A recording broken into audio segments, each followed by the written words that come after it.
Hi! Today we're making tapioca dumplings with a salty, sweet, nutty pork filling.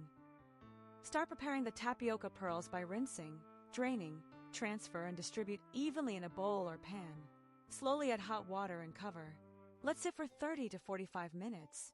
To naturally color the tapioca pearls, steep butterfly pea tea for a minute.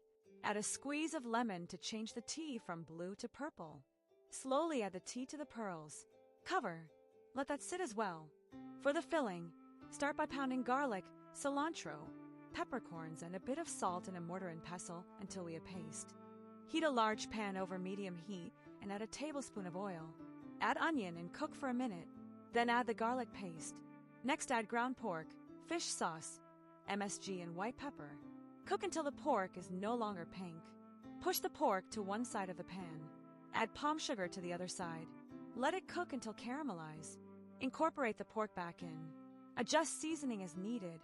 Finally add crushed peanuts. Set aside to cool. Form the dumplings by pressing a portion of tapioca, then flatten into discs. Fill with a bit of the filling and form into a ball. Line a steamer tray with banana leaves and grease with oil. Arrange the prepared dumplings on the leaves. Steam for 12 to 14 minutes. Toss with garlic oil or fried garlic. Serve with accompaniments. Enjoy! For full recipe and notes, visit crumbs.com.